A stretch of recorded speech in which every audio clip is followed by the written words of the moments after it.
Hello, and thank you for joining this session about changed airport passenger behavior post-COVID-19, brought to you by Aviation Network Digital Week 2020. My name is Melvin Broekaert, and I'm speaking to you on behalf of AirCommerce, the global airport consultancy firm that assists clients with partnership management, revenue growth, and developing digital technology capabilities. Many of the airports and airport retailers impacted by the current COVID-19 pandemic are clients of ours. And we help them with figuring out what their future will look like, and with concrete actions to instantly help them restore their earning potential. Over the past few months, we have all witnessed the dramatic impact of COVID-19, the coronavirus, on our industry, aviation. Passenger rate drops of 95% have been no exception. And now that passengers are slowly making their return to the airport, we see that they are returning with a totally different mindset and changed behavior. And that is not surprising. Taking a brief look at this chart from BCG, the Boston Consulting Group, we can see what is on passengers' minds when deciding to start traveling again. Virus safety measures. Passengers want to be assured that when they start traveling again, they will be able to do so in conditions that will prevent them from catching any virus. And if they found this of so much importance when booking their trip, you can rest assured that they will have this top of mind as well when arriving at the airport. Passengers will be looking for ways to navigate through the airport touch-free and without being too close to unknown others. They will be wearing masks, or if they are not already, they will be looking to obtain a mask. So, as an airport, make sure you have facilities available to distribute masks to your passengers, touch-free. Think of vending machines, for example. And passengers will be looking for obvious signage and facilitating tools regarding personal hygiene. Hand gels, spray tunnels, visible cleaning efforts from the airport, and friendly nudges towards passengers, reminding them to take action. Not in the first place for themselves to use, but to be assured that others, their fellow passengers, have been able to use it, and hence a safe environment has been created. Creating a safe environment is of extreme importance. To build confidence with consumers that it is okay to start traveling again as a first step towards welcoming back larger numbers of passengers to the airport. And a safe environment creates comfort with passengers, which is much needed to seduce passengers to start spending again while being airside, generating the much needed non-aviation revenue.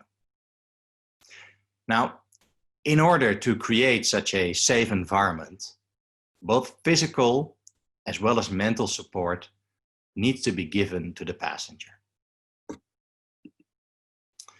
Physically, passengers expect to see signage regarding health safety measures, regarding the availability of disinfecting tools, and they expect a touch-free journey as much as possible, allowing them to navigate through the airport, keeping unknown others at a distance. Check-in, obtaining boarding passes, backdrop, passing through security, all of this, ideally as much as possible without being confronted with staff and without touching screens and devices which have been touched by thousands of passengers before them. The mobile phone already played a major role in the passenger journey pre-COVID, but we'll see it becoming even more important during and post-COVID. QR codes will become omnipresent at various places throughout the airport as a starting point for passengers to use their own device for check-in, for answering pre-boarding questions, to make payments, or to get information about their journey through the airport before boarding their flight. A simple scan of the QR code with their mobile phone will allow them to get their task done. And, very importantly, the information needed to maintain the feeling of being in a safe environment can also be instantly brought to them via this. The feeling that it is safe to travel and to pass through an airport does not purely consist of physical elements. There's a strong mental element in place as well. The need for information in order to feel secure. And that need for information does not solely present itself pre-travel. What happens when you need to ask virus-related safety questions during your stay at the airport? Will there be staff available to direct your questions to? Or would you rather not approach a physical person and go to a digital screen instead to get your answers? What about the waiting line that undoubtedly will be there in front of staffed and unstaffed customer service desks, and the fact that the screens have been touched by so many others before you? We all know how important it is for one's own personal feeling of well-being to be assured that you can get your questions answered quickly. And that is exactly where we see the QR code helping out again.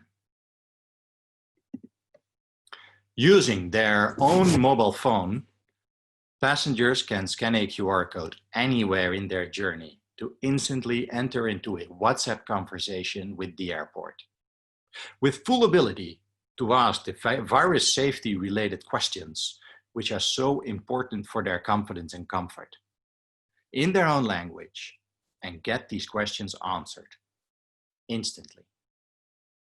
And when the vital questions are answered, passengers can even get presented a coupon to drive traffic to store. Because that is a major element of what creating a safe environment is all about. Driving traffic and motivate passengers to start spending again at the airport, instead of immediately going to their gate because they are afraid and uncertain to act. Traveler confidence and comfort is the foundation for the return of airport non-aviation revenues. Retail, food and beverage, services. During the past multi-month period, passengers, consumers, have all been massively exposed to online shopping because they had to, because it was the only way for them to shop, to get the goods they needed. Many of them will have learned from this. They've discovered something completely unknown to them previously. And as a result, they will be less inclined to visit the airport duty-free stores when traveling. Having discovered that Amazon and the likes are selling many of their favorite duty-free brands and travel purchases at the same or even better rates. We, as aviation community, need to make clear to passengers more than ever why they should start spending again at the airport. Explain that we have something that is of interest to them specifically. Innovation, novelties, things that can perhaps not be found online. Affordable food and beverages besides the luxurious treats. And first and foremost, that it is safe to travel. We should do this in one-on-one conversations, always being there to answer any question and triggering their personal motivations to spend. We should provide care to airport passengers, making sure they feel at home at the airport. And for at least the period of the upcoming 12 months, we should make sure that the sharing of information will be done with as little as possible staff intervention. Why? Because subconsciously, passengers will avoid unnecessary personal contact with other humans, for which they have to take their mask off in order to speak to them. At first sight, COVID-19 appeared to disrupt everything we took for granted at the airport. But perhaps the virus is merely an accelerator, and we are arriving much earlier than expected at a way of working that would have become normal anyhow. Caring for our passengers and using digital tools to serve them. A wise American president once said that the best way to predict your future is to create it. And perhaps unknowingly, and for some unwillingly, we have all become a lot better at predicting the future of airport commerce by being forced to accept newness and by creating change at rapid pace forced by this pandemic. The future of airport aviation is bright and certainly different from what it looked like half a year ago. I invite you to start testing and learning in order to create your own future. And I'm sincerely looking forward to seeing you all at next year's Air Convention for a face-to-face catch-up. Thank you for attending this session, and do feel free to reach out to me for any support you might possibly need in order to create the future of yourself and the company you work for. Simply scan the QR code or drop me an email, and I'll get back to you as soon as possible. Take care.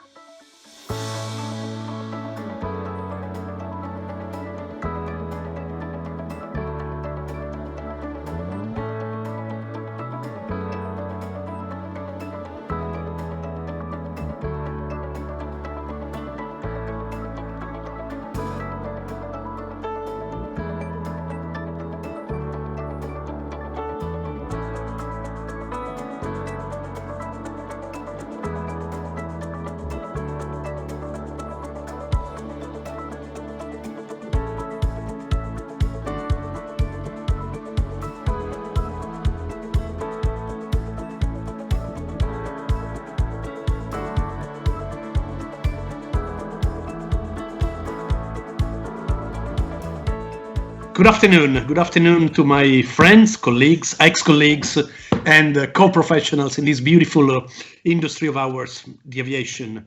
First of all, let me introduce my friends that today have accepted my invitation to be part of this Air Convention discussion on the impact of COVID-19 on the aviation industry. We have Alan Borg, the Chief Executive Officer of Malta Airport. We have Aero from Tallinn Airport, is its Chief Commercial Officer. We have Javier Gandara, the Country Director for EasyJet for Portugal, Spain, and Netherlands. We have Andrea Giuricin from the University Bicocca of Milan. He's also the CEO of Aero Consulting and visiting professor of probably 3/4 of the world university, super expert on the transport and regulations. We have Jaap Hoekstra, the CEO of Kilpatrick Aviation, a niche consultancy, a very interesting organization that I will probably introduce a bit more in depth later on. This is probably the 150 or 200 webinar on the crisis in aviation industry. I just want to make this very interactive, first because we are friends before being co-workers and colleagues. So let's imagine to be in a bar with plenty of alcohol to forget these hard times. But in any case, also maintain a certain professional standard. So once upon a time, there was a golden realm full of people happy and working together. That realm was called aviation.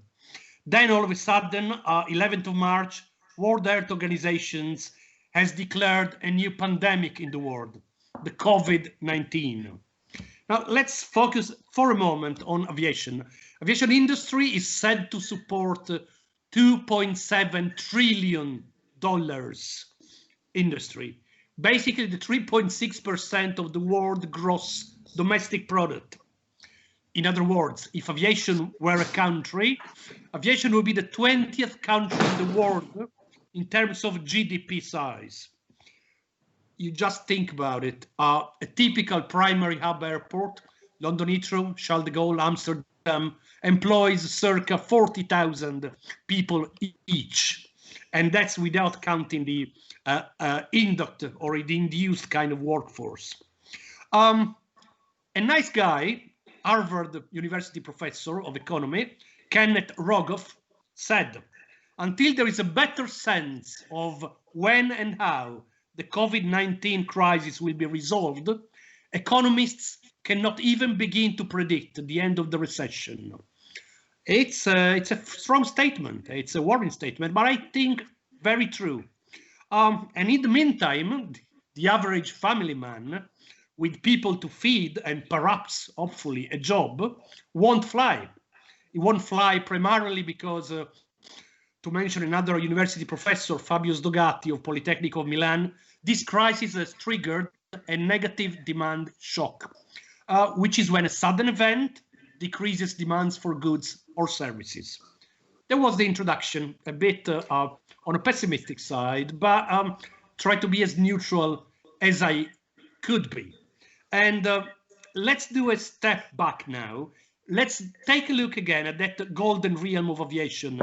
And I'd like for Andrea to show the first 2 or 3 slides that he has prepared on a picture of aviation just before COVID-19.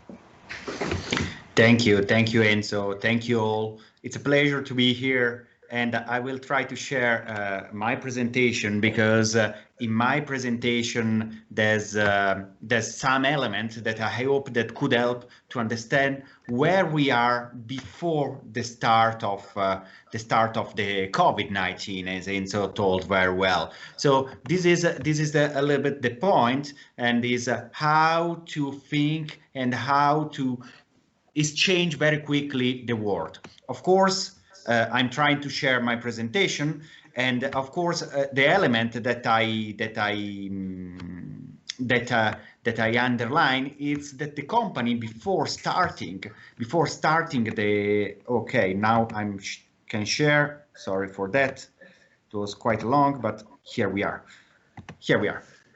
Great. I call that Hurricane COVID-19, short and long-term impact on air transport. Of course, we have more slides, but I want to start not with my presentation, but I want to show a little bit some numbers about the last years. And the last years, airlines, if we check on the airlines, we saw that the EBIT margin of the airlines, or the airline before interest and tax margin in 2019 was quite good. There was some exception, for example, Aero Wings, that have some problem also because they were merged together with some assets of Air Berlin, as you know very well. And at the same time, there was some estimation about Alitalia, because Alitalia, you know, that was losing more than €500 million last year. But what we saw in general, that the company have a positive margin from 16% to other company around 5%, like Lufthansa Group, Air France-KLM Group, like 4.2. But many of these airlines have a very positive EBIT margin. So airlines until last year was going quite well.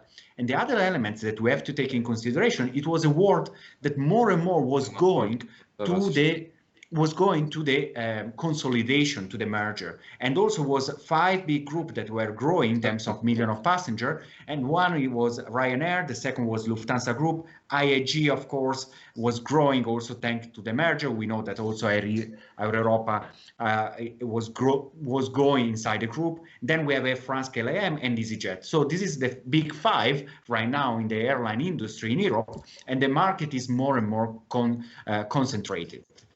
And this element is very, very important because we are concentrated, but not yet at the same level of US, for example. Just an example from this graph. On the left side, you can see the top 5 airlines that have around 50% of the total market, and the EBIT in general, the average for the market in Europe was around 6%.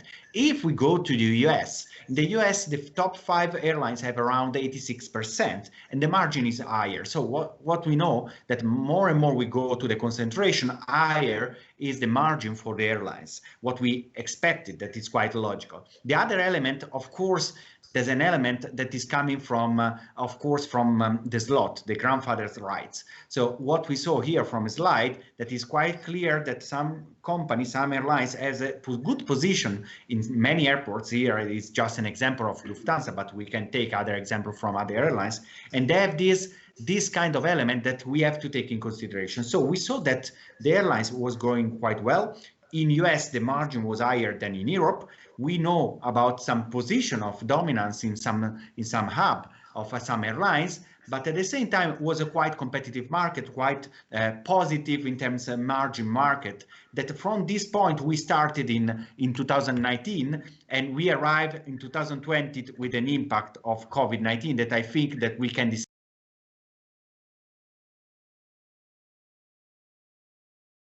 We are going to show and focus on those numbers a bit later. I would like to just stop for a moment and ask Aero first and Alan later, just a quick recap of their traffic situation at their airports, and from day to night, just to try to make sense or give us a kind of explanation of what happened, and in the immediate terms, what was the impact on their airports after the closure of the skies. So Aero, if you want to go first. Thank you, Enzo, and thank you for having this event, of course. It's good to be here. From the Tallinn perspective, in Estonia, our airport was never fully closed. So we maintained operation during the crisis, but as all the other and the airport, then it actually meant that we still lost 98% of our business. So that was April. And at the moment, the June, the flight operations already are on 33% from the previous year, so they're back. But passenger number is still minus. So it's, I think, rather depressing time for all the airlines at the airport, and it's still going on. Okay, Alan, what about in Malta? Tell me just what happened 5 days after the sky closures. Good afternoon, everyone, and thanks again for having me, Enzo.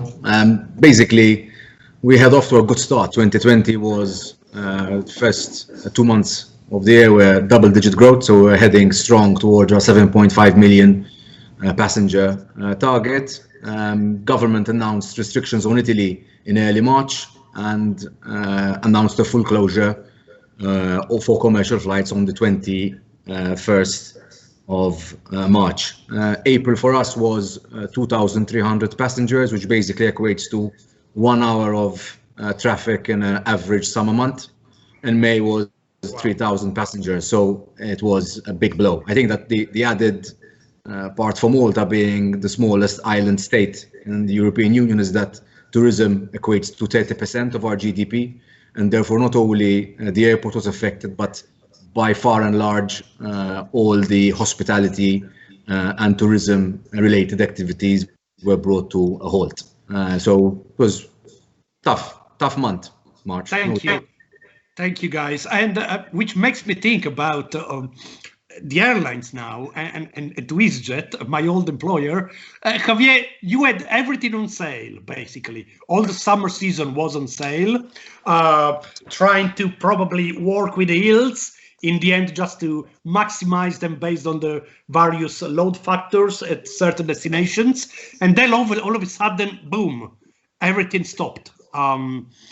It was a nightmare. Can you tell us what happened in the big orange hangar in Luton? Well, thanks, Enzo, and thanks for having me here. It's really a pleasure. So I guess this is just a proof that Murphy's Law works, because if there would be the worst moment where a crisis like this could happen is when it happened, and it was just at the beginning of the summer season, which, as we all know, is when we make all the profits that compensate for the winter losses. No, so in our case, we started with Italy. With more or less beginning of March, we completely stopped all flying. Then Spain, mid-March, we stopped all flying, and then at the end of March, on the 30th of March, we grounded the complete fleet. And then we are still like this. I mean, we're resuming flights next Monday. So as from the 15th of June, we are starting just flying some mostly domestic routes in the UK and in France, in Italy, and other places, very few international. But I guess that's going to be the first part of the recovery, where we will be able to first, return to the activity, because we've been for a few months without any flying at all. But then also we're already just looking into July and August. So in July, we are already just up and ready to deliver more or less what is 30% of our capacity in normal conditions. So it's still low, but it's true that what we did also is try to open up the choice. So then we're going to fly around 50% of all our routes in July, even though with reduced frequency. That's why the 30% capacity. And then for August, we are planning to increase that capacity share a bit, but still not much. And we are planning to get to at least 75% of our routes operated. So pretty much it's a slow recovery. The critical point right now for us is really to safely return to the activity, and that includes both, of course, operational safety, but also what is now called biosecurity, and that's really important, with all the different mitigations in place from all the different actors. And that's why, for us, we believe the first important thing is to really make sure that we safely recover the activity, so that the consumers can start getting trust and confidence again to fly and to make all these marvelous things that actually flying and making tourism just allows them to do. So pretty much it's just like a new beginning, but we are ready for it. Thank you. There is another aspect that is probably not mentioned as much in all these discussions on the aviation industries. It's always there, it's always implied, it's in the background, but it's so dramatic and critical, and it's the people who work in aviation. We have probably a good million of persons now on furlough program all over the world. We have hundreds of thousands made redundant. A good few numbers lucky, now they're starting to work back, but they work from home. And in that discussion, I would love to be helped by Jaap. Jaap is the CEO of Kilpatrick Aviation. And I think just during the crisis, they came out with a brilliant idea. I think it's they got in touch with more than 300 aviation organizations and trying to maximize the discussion and focus it on people in aviation. What can we do for them, and what do they need to show in these difficult times? Jaap is about resilience. It's a magic word. Could you tell us a bit more about this? Thank you. Absolutely, Enzo. Thank you very much for this phenomenal introduction. Yeah, very similar to what happened on the airports and the airlines. We also went from a very high demand to nearly zero demand. So as a company, we either provide HR solutions or we provide the people. And people is always a challenge. And it doesn't really matter, but up till a couple of months ago, there was a shortage of just about everything. It goes from the pilots to maintenance, MRO, anywhere in the industry, there was a lack of good and talented people. So that's our core business. Well, that has, of course, dramatically changed from a high demand in just about everything to almost no demand. Saying almost no demand means that there is still demand. Some of the areas have been very, very little infected. If you think about airport infrastructure, hardly had any impact at all. Airport security systems, but even developing drones, high-tech industry, all these industry, they continuously keep working and they still have a demand of people. But everything that has to do with transport from the airport to the airlines has had an incredible impact. And so the magic words is resilience.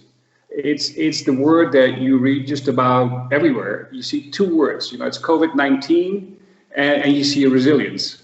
And there is somehow a bit of a relationship between them, because I think that everybody has noticed that over the last 2-3 months, some people have actually performed really well.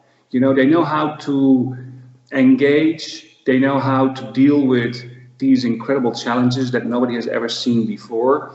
They're connected, they're motivated, and they somehow always see the light at the end of the tunnel, okay?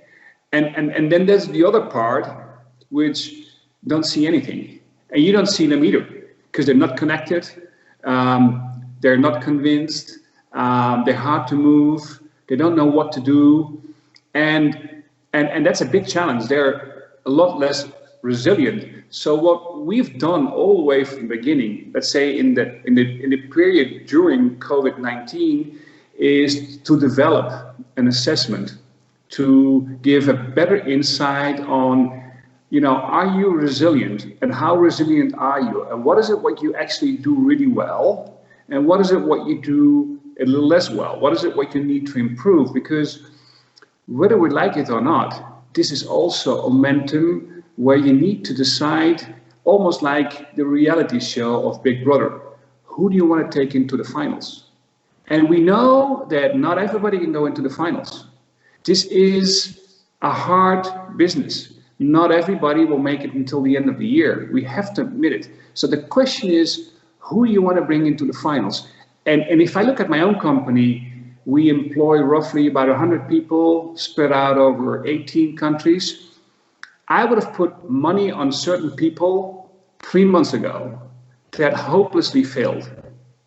But I also have to say that I have to reconsider some people that have just really done marvelously well. So what we've done, and with that I conclude, is we have started to implement an assessment, a digital resilience assessment in the airline industry to understand how am I doing, how is my team doing, and how do we actually compare to some of the other players in the market. So airlines amongst airlines, airports among airports, suppliers amongst suppliers. And the results are interesting, and it gives you a bit of a guideline how to move, you know, to the next phase of COVID-19. Thank you, Jaap. And we get to the next phase. Let me just, because now we are getting into we have done the history of aviation. It was all going so well. We have done the day after. Let's look a bit at the sentiment, the current situation. Alan, can you tell us a bit more about how it's going to look like this summer? Things are recovering. A lot of airlines have reopened, or they will reopen activities and operations in the next 15 days. What is your assessment of the short term, let's say with a wider span up to 2021 included? How do you see the traffic recovering? So the immediate term, in terms of government has announced that commercial traffic to our safe corridors can resume as from the 1st of July. So we know the areas which are considered safe, and we have a schedule whereby we're connecting to some of these destinations. So it is a relatively slow start. I mean, basically we're talking about opening to the German market, to the Austrian market, to Czech Republic, Hungary. That's it really. So we have 6 airlines that will operate as from the 1st of July. Predominantly dominated by Air Malta and Malta stroke Ryanair, given they have aircrafts based on the ground here in Malta. I expect that by the beginning of the winter schedule, so by the 1st of October, we will see a meaningful operation of sorts. 2021 on the books still seems limited. Of course, Malta is a leisure destination, and therefore airlines would probably devote their capacity first to strong city pairs before deploying capacity to areas such as Malta. And our expectation is to reach pre-COVID levels at least by summer 23. So this is our goal. Clearly, the sentiment out there is mixed. There are airlines which are still very buoyant and wanting to explore the opportunities the crisis has left, and other airlines who have basically been depleted of their cash, their aircraft, which are finding it more difficult to resume. This would be my very short analysis of the situation. it's difficult. I feel that the market will come back. Sure. I'm not sure. I'm not sure whether this will be the short term. So I don't see us reaching the 7.2 million passenger mark we had in 2019 and 2021. At this point in time, the schedules don't show it. And clearly, I think that the airlines and the airports and all the value chain in the industry have a joint target, and that is to resume consumer confidence. I think this is something that we should not forget. I think this is fundamental. If we don't work on resuming the safety element to all passengers, we're not going to be talking about recovering the lost. Thank you, Alan. No, absolutely clear. And actually, Aero, yes, a quick summary along the lines of what Alan just discussed. So, what is the situation in your airport? But also, if you can introduce the answer of a very difficult question, which I'm going to ask you and Javier just straight away. I mean, how confusing has been for you guys to interpret what was happening? I mean, you have a government source, you have the local civil aviation, you have the ICAO. I mean, it's been a nightmare, isn't it? Middle seat empty or not? Which country you can have to fly in or out? I mean, could have been worse than that. Aero. Yeah, I'm actually picking up where the Alan left off, very much the consumer side.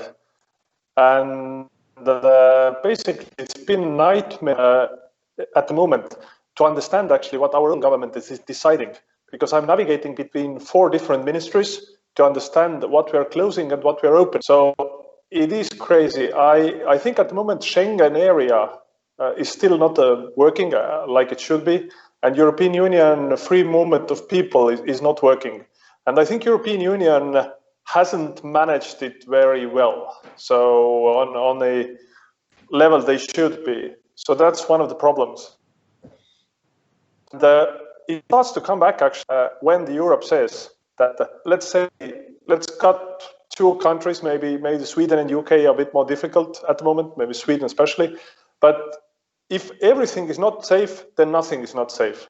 Because for the people, it's impossible to navigate between country rules, airline rules, airport rules, hotel rules. They just not buying until it's not clear.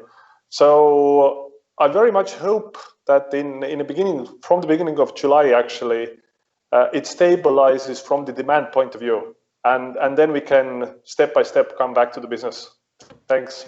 Thank you, Aero. Javier, how did you see these? I would say governmental relations. I mean, EasyJet is part of important organizations like IFO, International Airlines for Flying for Europe. So you have a continuous ongoing discussion with the European Union. You have governmental lobby. You are very well structured in terms of communication and relations. Still, I think it's been hard for you and for all other airlines to understand what would have gone to happen in the next week, month, quarter, etc., etc. Can you expand a bit on that? Thank you. Yeah, unfortunately, there is nothing close to a joint effort, at least within Europe, no? And then they have all the different layers of government at the different countries just taking different decisions. Very confusing for operators, but also very confusing for citizens and consumers that sometimes they even didn't know what they were expected to do or not able to do. So that didn't help, that's for sure. In our case, it is true that because we completely grounded our fleet now since 30th of March, as mentioned before, and then until the 15th of June, we are not resuming. It's true that it didn't impact us that much, but in our view, what is was really not helping is all the different conflicted messages being given by some governments, no? Because, I mean, take the UK quarantine, 14 days quarantine when people return to, even if they would be saying that, no, don't worry, this will be over in a couple of weeks' time, well, the people does not know if that's going to be the case or not. So when making the plans for July and August, they are just, oh, what would happen? I better stay in the UK, for example. Well, here in Spain, we also got a 14-day quarantine. And even though the government say, no, but don't worry, from the 1st of July, Spain will be over. Well, but it's not the case. So still, I think expectations are really important, and then statements from the different governments are really just driving some of those expectations, so it didn't help. So we've been asking since the beginning for a consolidated global view. Aviation is global, it's international by nature. As a minimum, we should have a European approach, if not a global through ICAO. I think, let's say, to move into the good news, at least since a couple of weeks, we've got the EASA and the European Center for Disease Prevention and Control, the ECDC guidelines, and that's really good because that's already giving a comprehensive review with a proportional approach and just making sure that every single thing is being taken care of. And the important thing for me on that is that it's not only the aeronautical authority, it's also the health authority at European level. Now, ICAO has also last week just published some additional recommendations and guidelines.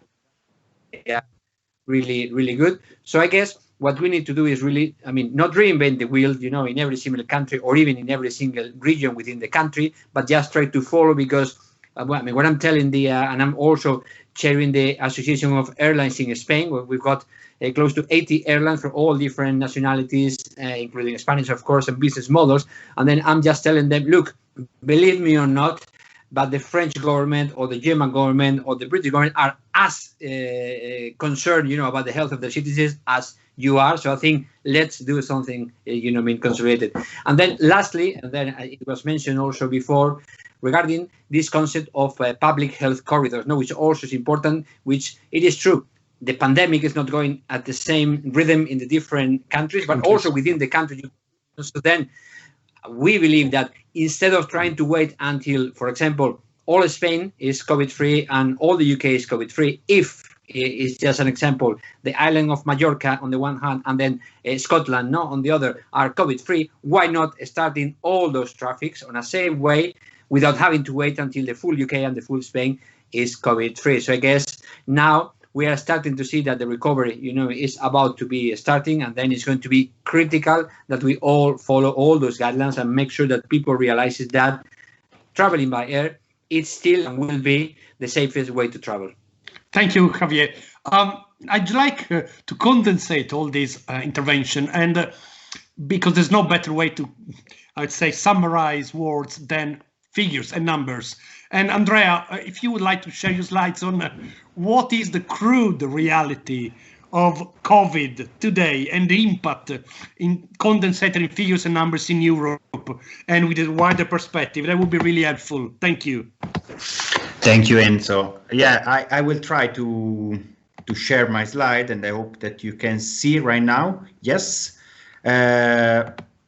So what we told about the COVID-19 impact is quite strong. But first of all, let me tell that the impact is not exactly the same all around the world. So, of course, here we have many European players. Inside Europe, we saw that there will be different impact of COVID-19. We know that Greece, Spain, and Italy will be particularly affected by that. But if we check at the real world and the global world, and if we compare the GDP, the global domestic product in 2021 versus the global domestic product in 2018, so the year before, it's very interesting that the world is completely different. We are speaking about the European area or the Euro area, where we will have a GDP that is 2 points lower than in 2018.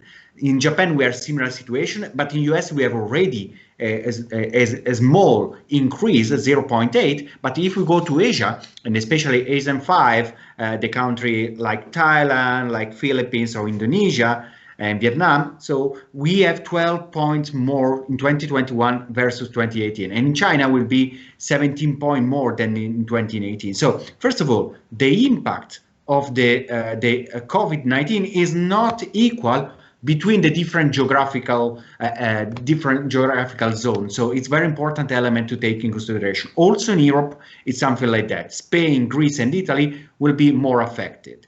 The second element that is I hope that you can see my slide, that is very interesting that the restart of the traffic, it's quite low. It was very well told by Malta Airport.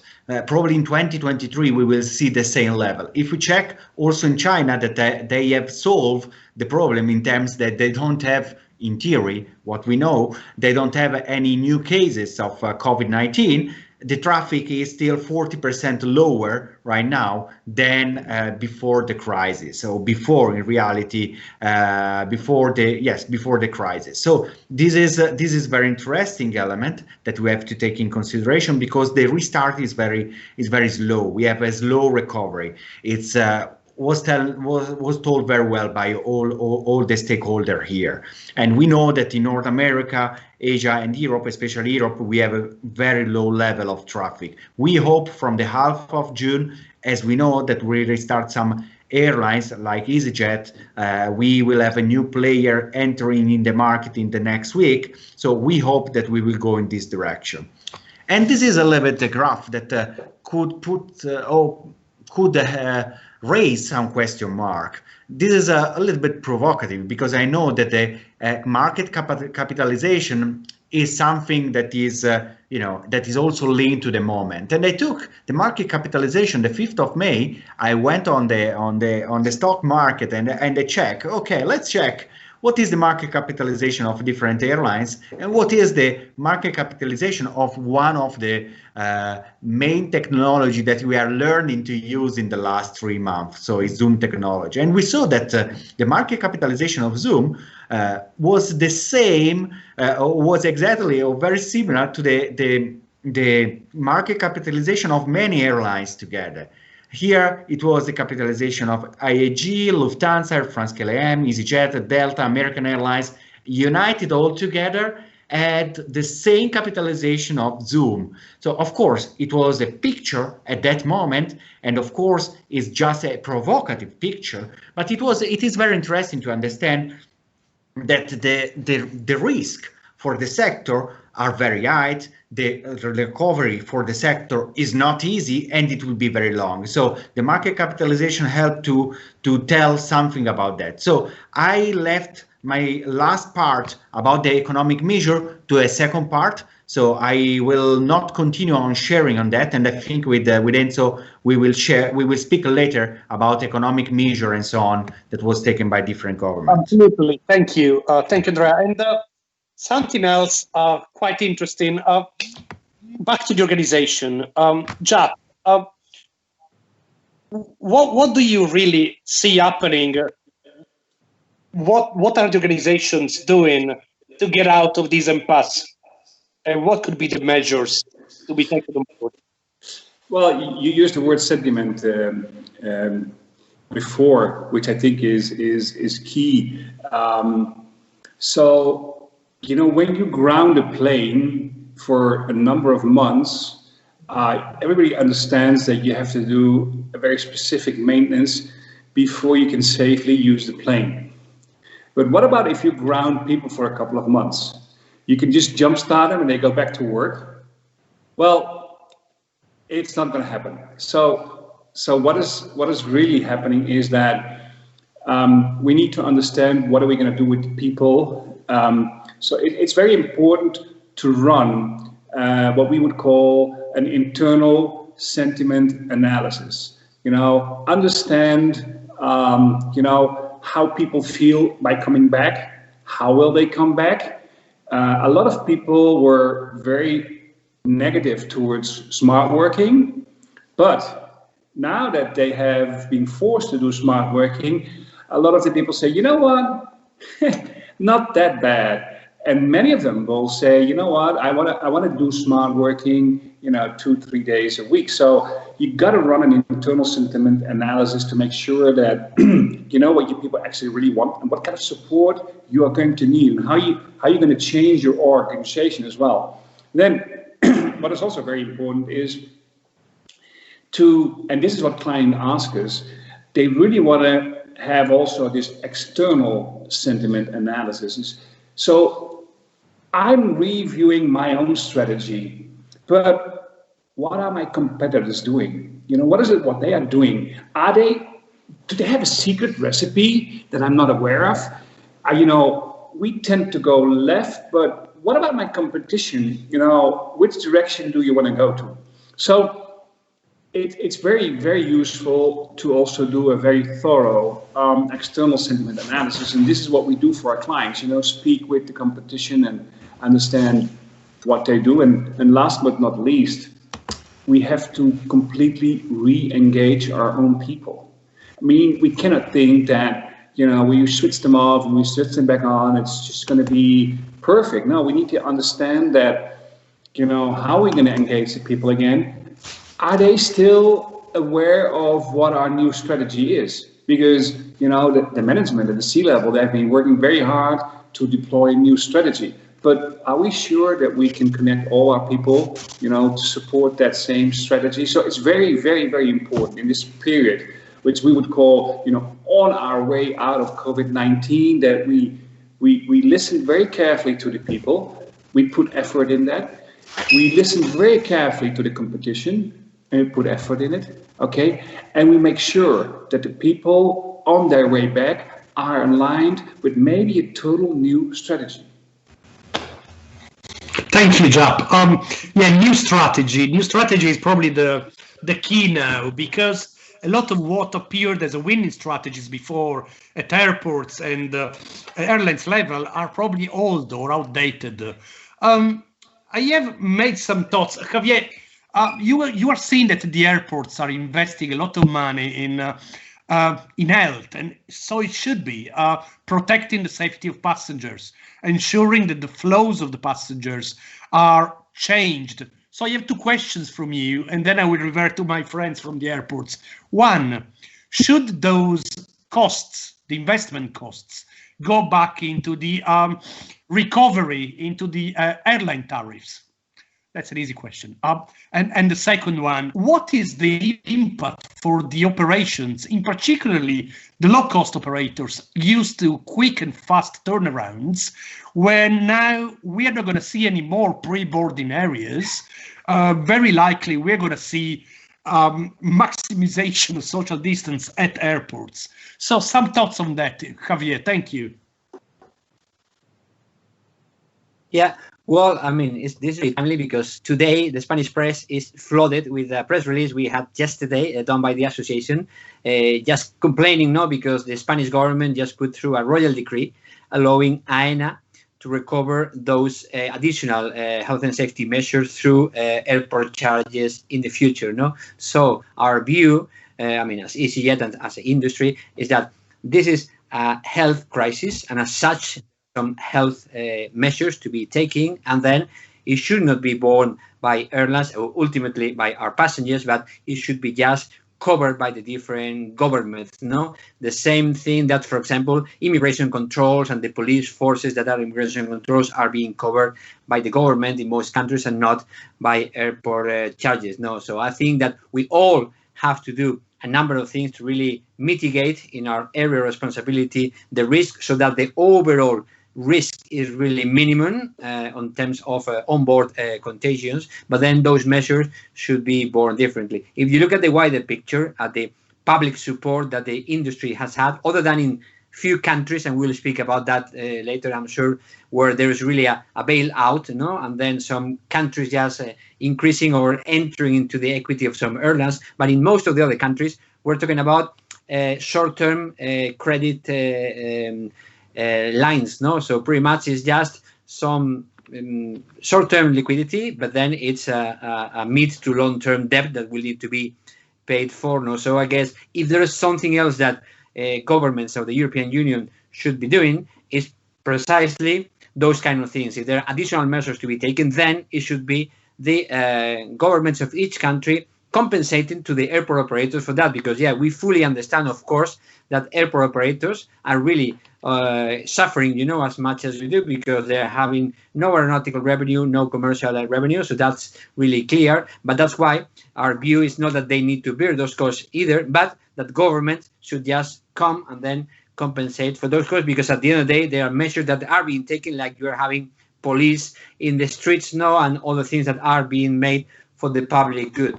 Even more in countries that depend so much on air transport, like in my case, Spain, where more than 80% of the international tourism comes by air, no? So that's really critical, no? But Sure. nevertheless, I think for the time being, the issue is not as much who's going to pay for that, but to make sure that all those measures are implemented and that we let consumers know that they are there, and then that they will be able to fly, as I mentioned before, as safely as they used to do it before.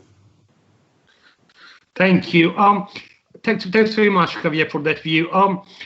Could you expand a bit more on the issue of the AIDS? Let's start talking about that with everybody now. We have seen money raining on airlines and, to a certain extent, on airports from the various governments. Indeed, the aviation plays a fundamental role in any government. It guarantees the mobility of the citizens.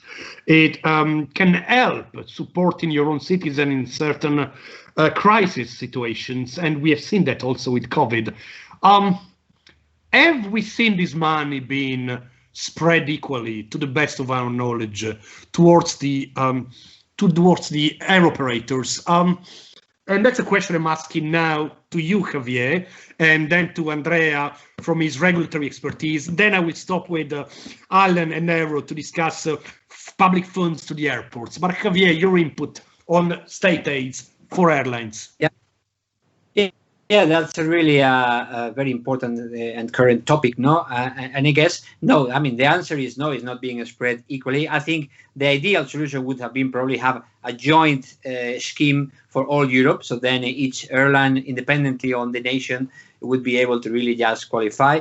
But nevertheless, as I mentioned before, there is also difference in the schemes, and most schemes, for example, the one that we went to in the UK, they call CCCF, that's a short-term liquidity measure for commercial paper that we got £600 million, but again, we will need to be giving it back by in a few months' time, in a few years' time, and then the same others, that also benefited from there. But it's also worth mentioning that that specific scheme, in the one in the UK, it was not available to anyone. It was available only to companies in different industries, not only airlines, that before COVID launch, they were having already a healthy financial statement. So they were having investment grade credit rating. So, for example, Ryanair had access to that one, and also BA. But, for example, Virgin Atlantic were not able to get that. And Flybe, even just before that fund was available, went bust. So I think it is important to really just make sure that all those schemes are not really just changing the competitive landscape. And then for the time being, there are not going to be a lot of differences, because more or less, and I mean, other than a couple of examples, as Flybe, all airlines now have managed to get the short-term liquidity for surviving. But the big question mark is going to be in a year or a bit more from now, when all those debts will have to be devolved to the lenders. Then that's going to be really a different picture, where differences will arise between airlines that have just had access to liquidity and need to pay it back, to other airlines that have had governments entering into their stakeholder. And so that's why we will see in a year or so from now how this is going to change the competitive landscape. Yeah, interestingly, I was trying to invent or to think or imagine the most incredible situation we might face with this situation, and thinking a very funny scenario where the German government, with 20% stakeholding in Lufthansa, would actually support in a board meeting the purchase of non-German airlines from Lufthansa in the future. Just a little provoking thought, but yes, the risk of distorting the competition really is there. Alan, did the Maltese government help you in a way, shape or form to resurrect from these COVID ashes?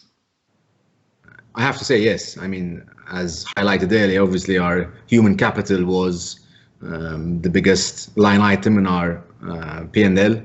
Therefore, as management, we were immediately addressing this. I think we addressed it in two ways. On the one hand, our message was we're in this together. In fact, the board, including myself, took a pay cut of 30%, voluntary pay cut. Management offered 25%, and we asked for staff to reduce their salaries by 20%. And I have to say the support was overwhelming. On the other hand, government did support us with a wage supplement of €800 per full-time employee, which meant that we managed to safeguard our staff costs significantly. So in that respect, government has done a lot. I think the last charts that I've seen, Malta was probably one of the best wage supplements that has been proposed across Europe. So we were very much assisted. When it comes to the infrastructural changes, we have so far, even though we haven't updated our airport charges since 2006, we've so far taken all the cost ourselves. We have no intention of upgrading our airport charges due to this. This is a time for us to remain competitive and to make sure that people opt for Malta in their next holidays and not argue on an airport charges increase. But obviously, given this charge has not been updated since 2006, we will be engaging with government, but this would have to be post-recovery. We have no intention of engaging at this point. Thank you, Alan. Aero, how is the situation at Tallinn and in general in the Baltic countries? How have the governments reacted to the crisis of the airports besides the airlines? It's very interesting that the Malta and Estonia are quite far away from each other, but actually the measures are very much the same. So first pay cut, then we made 20% staff cuts, and at the moment we all are, including me, in a wage supporting scheme from the government, which has been very good for our airport. We haven't stopped entirely the investments, so we go on with the program around 60% of investments, which still are 30 million euros this year. And no, we will not include them additionally in the airport fees. We are a small airport in the edge of Europe. We can't raise our fees, otherwise airlines, including EasyJet, will just not fly to us. So this is the reality. And also in Estonia, the tourism is 7% of GDP. It's not 15, but still it's 7. So we have to keep it in mind. I have to say that our friends in South in Latvia have been very much more supportive to the aviation and also the airport. Both the Air Baltic and also Riga Airport have received subsidies from the government. But we are happy what we have and will survive. Okay, thank you, Aero. Which brings me to share a question and probably share also a bit of an answer with my fellow countryman, Andrea. Javier made a clear point before, and he said, yep, European Union in general, UK in different terms have tried to put in place helping schemes for companies that were in healthy financial situation before the COVID. That wasn't Alitalia, but they brought home 3 billion euros, isn't it, Andrea? Can you please tell us about this, but obviously in the European context? We don't want to kill our own flag carrier. Thank you. Of course. We don't speak about a specific case, even if I speak a lot about that and I write a lot about that. So I go to the last part of the presentation to help myself and to help also our audience to understand a little bit better. So this economic measure that was taken all around Europe are very interesting, because of course in Europe we have a direct financial contribution, especially for airlines. We know very well. We have in some cases some decrease of some taxes, but it's very few cases. And in general, as was told very well by EasyJet, we have also guarantee loans. So normally it was direct financial contribution and guarantee loans where we have more impact. In other markets like Asian market, we have also some decrease of traffic fee, for example, could help also to restart the traffic and something like that, and other measure that was taken. But what I want to underline, that was told very well by EasyJet, is that there was not coordination between at the European level about the intervention by different member states. So the risk is that after this crisis, we will not have the most efficient, the most most efficient airlines in the market, but we will have the company that will be able or are able to take more state aid from different member states. This is very risky from my point of view, because there will be a distortion of the market. So it's a risk after the crisis, the distortion of the market, as you can see here at my point. And also there was some other element that surprised me, because of course we are not speaking about to give 3.35 billion euro to Alitalia, but also other law that, for example, in Italy we are thinking to do. So this is just a little bit a patchwork about the different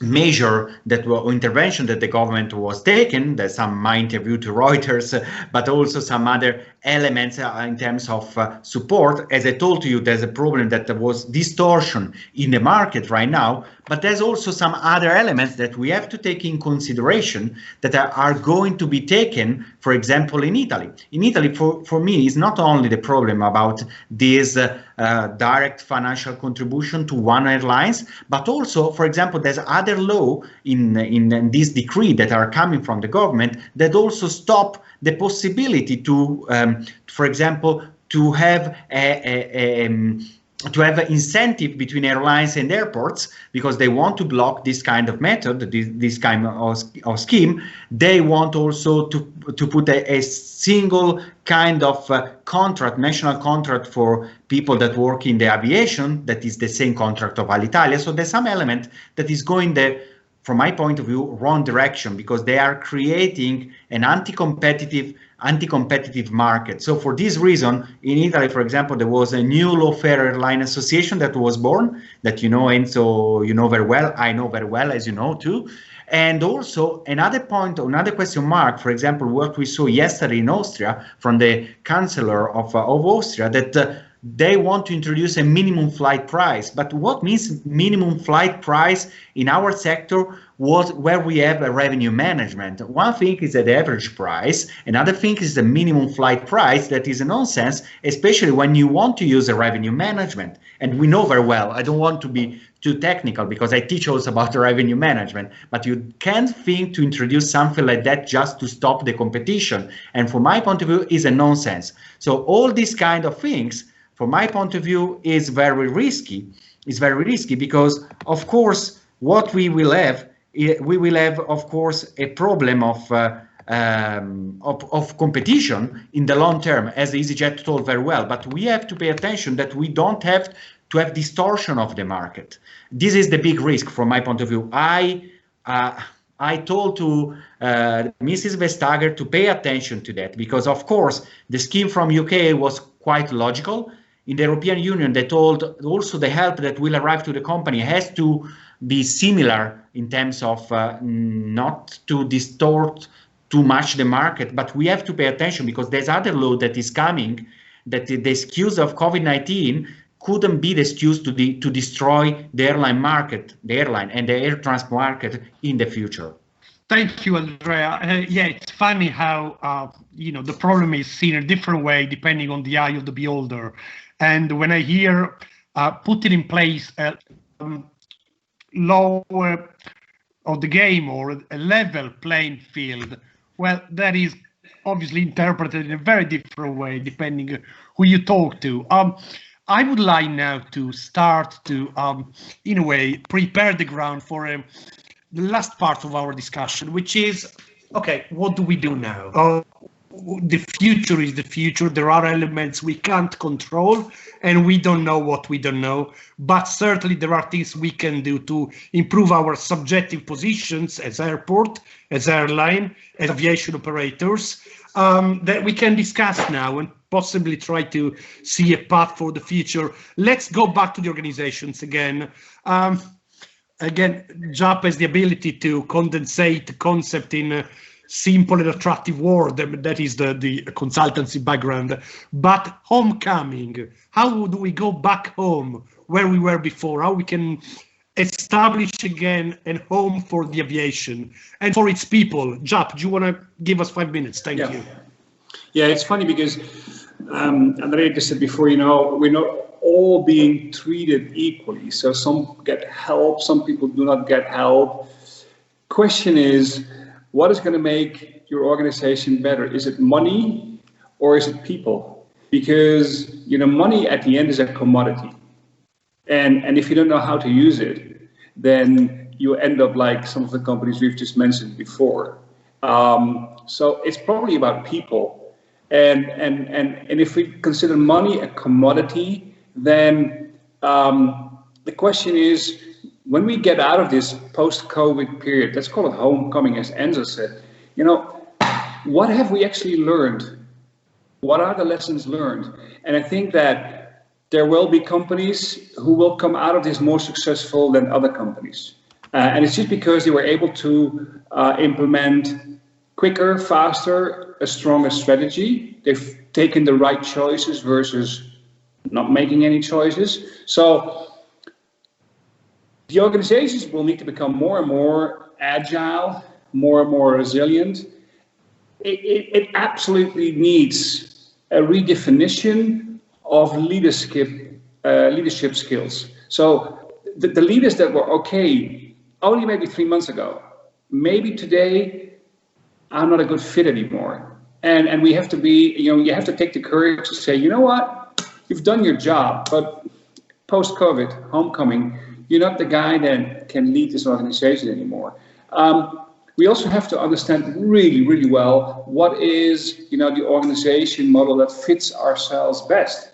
And tomorrow will be a new tomorrow. It will be different. It will be totally different. And that means that take your people, look at your people very carefully, make sure that they're engaged, make sure that they're being coached, not being left alone. And if you are going to attract new people, which is probably going to be needed because, you know, across industry, you may need to attract new people, then make sure that these people, you know, fit your future needs. So rethink of how you hire people, rethink of how you train people, rethink of how you engage people, because again, with due respect, money is helping, but it's a commodity. People are the ones that, you know, make the money to work. So put your investment into people and how you run your organization. You'll see that the competitive advantages will actually come right there. Thank you, Jaap. I think very inspiring words for us. People always come first. An organization can be injected with money, can be inflated with support, internal, external, but people are the ones that push the button. I'd like to move now to the really final part of the discussion and involve here particularly Javier, Alan, and Aero. I'm going to open my crystal ball, all right? And my crystal ball will tell you 3 or 4 points of what I see happening for airlines and for airports. You'll tell me if I'm far off it or what you're thinking. Let's start with airlines. I can see the following happening. Probably the recent lower fuel prices might help the aviation survivors to jumpstart operations. I can also see small regional airlines, less resilient and who knows, perhaps working in niche markets supported by PSO frames, disappearing or being absorbed by bigger fishes as feeding operators. I believe, and I fear anyway, that a good number of aircrafts will be returned to the lessors with a consequent AC overcapacity in the short terms. I can see networks changing a lot. I can see the networks of the future connecting mainly hubs and primary airports. They will be operated by strong, healthy legacy carriers, probably with the stronger and far-reaching alliance scheme and new code sharing structures. Long-haul, low-cost model. I think this will be reduced to the bone in the next 2 to 3 years, possibly even suspended for a while. I believe the only strongest routes will survive. And low-cost carriers, very close to my heart, the model will survive and will be strong. I think they will still be able to intercept the demand on the point-to-point, but at terrifying, much lower fares in the immediate period, a price war. And Michael O'Leary told us a lot about that. Is he right?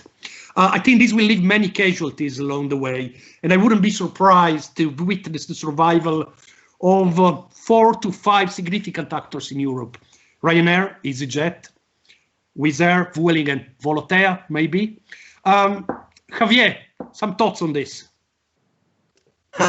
You mentioned basically everything, no? So sometimes on which part of your speech? No, well, I don't have a crystal ball, but I do know is that normally in times of crisis, and this is an unprecedented crisis, the stronger players get even more strong, no? And that's what I think it will happen here, no? It's funny because, I mean, as you know, I wrote a book about the low-cost model called Revolution in Disguise.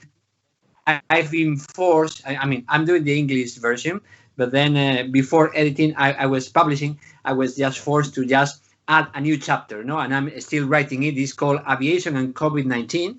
And then the subtitle is The End of the Low-Cost Model with a question mark, no? And then, well, without really again, no? But pretty much, I do not believe that this is the end of the low-cost model. I think the low-cost model will again adapt, no, to the new circumstances. And I think if the model has something is that really show its resilience, no, and ability to really adapt. It is true though that, I mean, if you look at the short and medium haul, it's really, and in Europe it's clearly, it's very difficult to differentiate any longer what is a low-cost carrier and what's a network carrier, because on the short and medium haul, we just all went into a hybrid model with low-cost airlines just taking some features of the network carriers and the other around. And that's why, in fact, I see a different possible trend, which would be one of more collaboration between the long-haul network carriers and low-cost carriers, because everything is saying that it's possible that the long haul is going to suffer or is going to take longer to recover. So as you know, most network carriers, their short and medium haul networks are there just for feeding their hubs to really get all this long haul traffic. So I guess it wouldn't be a surprise that some collaboration, such as the one that EasyJet started with this platform called Worldwide by EasyJet, between network carriers and a low-cost carrier, could be really just the solution for a time that long-haul traffic will not be at the levels that it was before, and then that would avoid the network carriers incurring the big losses that they normally incurring on their short-haul feeding operation. No, so I guess my view of the future is that this is not the end of the low-cost model. The low-cost model will just, or low-cost carriers will just adapt, and we might be seeing some different shapes of collaboration going forward. Thank you, Javier. Aero, Alan, get ready for your crystal ball now. So COVID has been really the new regulator of the airport's national plans. What I'm trying to say is, whereas the various civil aviation authorities in the past years have failed to address the needs of airports and their locations in the respective countries, mainly for particular interests and political interference, well, this virus has rationalized airports in each country. In a space of 24 hours, the majority of hubs, primary and regional airports had closed. Will they reopen? Well, yes, they have reopened. But look at the regional airports, they might lose their original nature. They might become parts of integrated regional transportation systems, embedding rails, buses, and yes, some flights to main hub. There will be more scope or risk for airports to be influenced by public bodies with the national mission to revive tourism, productivity, local industry. So I can well see some wealthy infrastructure or private infrastructure management funds to try and retrench in other sectors, selling stakes or the stakes they have at those airports. Investments will have to be reduced for a while to cope with lesser traffic or not. And someone might be forced to rethink single till versus dual till regulation. Alan, what do you think about that? I won't comment on the train bus, given okay. Given doesn't apply to us. Yes, it doesn't. I think that I would agree on the consolidation on the airline. So I feel that for airports our size, it's going to be difficult for us to manage our market mix. Pre-COVID, we were more or less 50% low cost, 30% legacy or flag carriers, and 20% charter carriers. So I think that the low cost segment, I feel, will come out of this much stronger than we had pre-COVID. I feel that there will be a price war in the short term, but in the medium term, I feel that prices will go up. So the price war is there to kickstart the industry. In the longer term, everybody wants the EBIT margins that they had pre, if not better than what they had pre. With regards to airports per se, I would say, yes, you could see larger airports taking over smaller airports, particularly in this time, but generally speaking, I wouldn't see any particular changes with regards to our airport per se. I think that the fundamental role for us is to keep improving our customer satisfaction scores. I think that together with the safety element being quite strong, we need to, particularly us for Malta, being the first and the last impression of the Maltese Islands, we need to make sure now more than ever to make Malta proud in these times. We also need to keep pushing the sustainability part. I think we did not forget the news items that we had pre-COVID on the airline or the aviation industry getting such flack on the sustainability part. I think that we need to take this time to improve on this. And I think that this is a time where airports and airlines and all the value chain need to come together and communicate better. I think there's no better time for the industry to communicate than when we're basically at a halt and everybody feels what it's like to be without a quick flight to Rome or Zurich or London. So I think this is a unique opportunity. We need not let that pass. This is basically my assessment, Enzo. Thank you, Alan. Thank you. Aero, just to complete, please, a quick counterpoint to the crystal ball I've opened for the airports. How do you see the situation? Quickly, please. Yes, on the airport side, we know that a lot of private money has gone into the airport during the last 20 years, and it's a long money, pension fund, so it will not de-invest quickly. So probably it will stay there and wait for the new growth. I like very much the idea that airports become more of connectivity drivers than the business places, or just to get the vast money out. So I think it's very important that the airport's role will be connectivity, not the money making, and I like it very much. I'm doing this one. And what concerns the passenger, actually, yeah, coming back to the beginning, safety, very important, but people want to get to the old times. So I think that the aviation will be good and safe again when we don't have to follow the 2+2 rules or disinfect every corner, or because traveling doesn't pick up until this happens. So the governments have to fight the virus, and then the aviation can go back to normal step by step again. So it's more like this way. Thank you, Aero. Well, I think this led us to the conclusion of our discussion. I enjoyed it really much, guys. Thanks for being here. Thank you, Andrea. Thank you, Jap, Alan, Aero. And basically, Javier, thank you very much. You were the only airline to be here in the game and discuss aviation and airports, and an important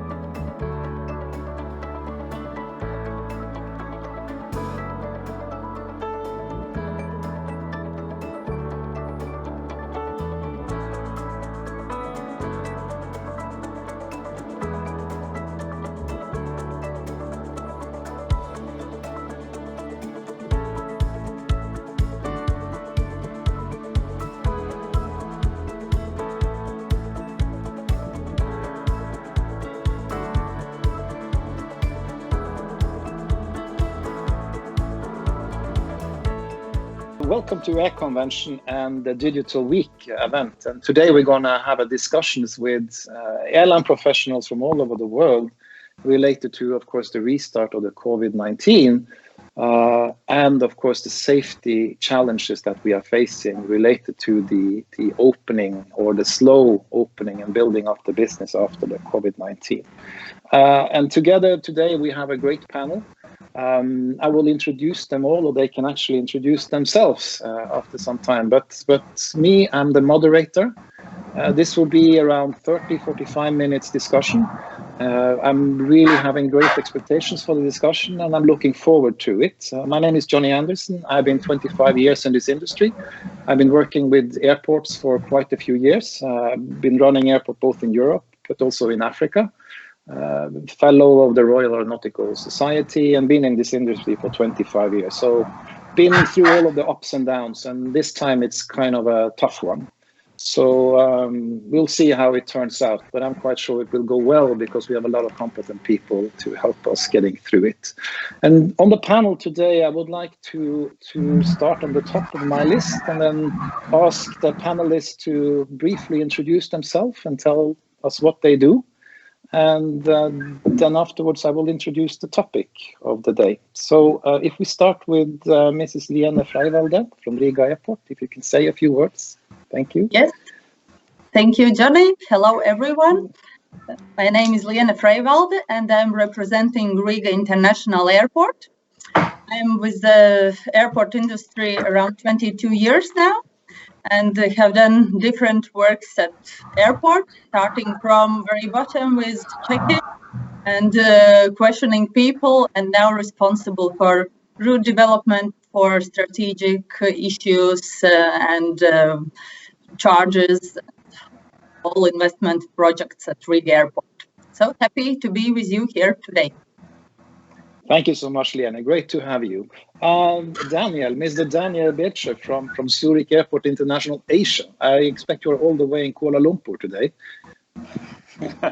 Yes, Johnny, thank you very much for the introduction. Yes, I represent Zurich Airport here, but I have a bit of a funny career. So I started in Zurich, worked in Brazil, I worked in India, and at the moment I am in Kuala Lumpur, responsible for the international business of Zurich in Asia, and also in my role as chairman of the new airport in India that we are developing since this year. So I'm very happy to be with everyone here tonight. Thanks.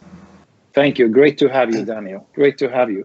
And then I would like to hand over the microphone to the Colonel Shivya Ranjan Ghosh. Colonel Ghosh, can you be so kind to tell us a little bit about what you do for Indigo, the largest carrier in India? Thank you, Johnny. I'm Colonel Shivaji Ghosh. I spent 31 years in the Indian Army as an infantry officer, nothing to do with aviation. But since then, for the last 15 years, I've been in the world of aviation with initially Oman Air, then Ras Al Khaimah Airways, then with Jet Airways until it closed down.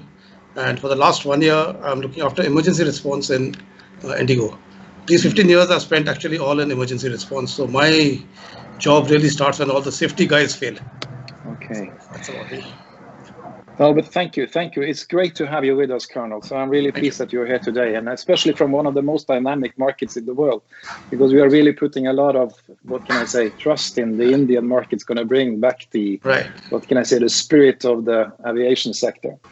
And then from our neighbor of Riga, Lithuanian Airports, the Chief Operating Officer, Mrs. Laura Joffe. How are you today? Yes, hello. Great to have you with us. Yes, hello, and I hope you all have very sunny weather as we have here in Vilnius. So, as Johnny said, I'm Chief Operational Officer at Lithuanian Airports. We are operating 3 airports in Lithuania. So I'm responsible for the operation. And before, I used to work as a CFO at Lithuanian airports and as well as CFO in the middle range airline company. So my total experience in aviation is around 6 years. Thank you so much. And it's great to have you with us, Laura. Thank you for taking the time. And then last but not least, the professor, Nuno Agdassi. If you could say, I know that you are more or less running the university, the aviation university down in Vilnius. If you could say a few words about yourself, it would be absolutely great. Thanks very much. Thanks for inviting me. I have 20 plus years in aviation safety. I've implemented safety management systems at manufacturers, at operators, continue actually working with EASA as well. And so it's really quite a privilege to be here with this distinguished panel and to be able to share our ideas about the future of aviation following COVID-19. Thank you. Thank you so much. And then I hope I haven't forgotten anyone. I believe everybody's now accounted for. And the topic for today is, of course, as we have mentioned earlier, the COVID-19 and what can I say, how to restart. And specifically, it's related to, what can I say, the safety, and I will call it the safety of the passengers. I've been studying now a couple of days, different, what can I say, reports and New York Times, everything, different other kinds of things of what has been written out there. And it's kind of a mixed picture, but there's one thing that comes through it all, and that's a little bit related to the safety. I would like to start with saying that 2 days ago, IATA released its financial outlook for 2020. And Mr. Alexander Dejuniak, the IATA Director General and CEO, he said the following about where we are today, the state of our business. Financially, 2020 will go down as the worst year in the history of aviation. On average, every day of this year will add minus $230 million to industry losses. In total, that's a loss per year for 2020 on $84.3 billion. It means that based on an passenger estimate, of 2.2 billion passengers this year, airlines will lose $37.54 per passenger that they are actually transporting. Of course, in 2021, airlines will still be financially fragile. Passenger revenues will be more than 1/3 smaller than in 2019. And the airlines are expected to lose about minus $5 per passenger carried. For 2020, the challenge will be to try to reduce that loss to a profit. On the recovery side, Mr. Juniak said, people want to fly again, provided that they have confidence in their personal finance and measures are taken to keep travelers safe. In a recent study published by Bloom Consulting, just a couple of days ago, based on an online survey of 4,000 travelers over the last year that has been traveling, leisure travel over the last year, it indicates that the biggest impact on traveler behavior is the increased fear of traveling, not so much their financial situation. And I would like to highlight 3 things that they found out in that study. 45%, that's number one, 45% of travelers will not travel for leisure during the next 12 months if COVID-19 is simply just controlled but still around. Number 2, the share of non-travelers will be falling to 35% out of the 4,000, even if a vaccine has been found and it's actually possible to cure COVID-19. And number 3, if COVID-19 is completely eradicated, still 15% will not travel during the next year. So the fear factor is what they focus on, is really what they see is very different to many of the, what can I say, information that many of us have seen. So each traveler that responds to any of these 3 above scenarios that I just mentioned claimed feeling unsafe as the overreaching reason for why they don't want to travel. So we might be in a situation where we might lose 15% of our leisure travelers, doesn't matter what we do. And maybe even forever, because that's what they are sometimes stating in some of these conclusions, if this becomes a reality. So my theme for the day is that for the aviation industry, it looks like part of the new normal is assuring our passengers and travelers that they won't get sick flying from point A to point B with our industry. And But before we start on the safety part, I would like to ask the professor, what do you think in the IATA's forecast and the FAIR findings and so on indicated that the survey that is made by Bloom Consulting, it paints kind of a bleak picture of the recovery for the industry. And IATA indicates that the industry might be back in profit back in 2022.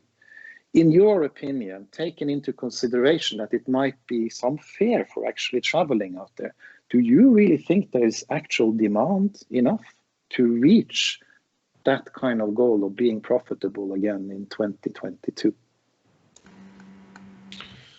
Right. I mean, it's true that the aviation sector has been hit very hard recently, but I mean, we can't forget that that people will still want to travel. They will still want to go on vacation, and I do think that this fear that people currently feel over time will start dissipating. It's like the fear that people have of other things as well. There's a period where they need to gain confidence. Passengers need to gain confidence. And this will happen gradually, you know.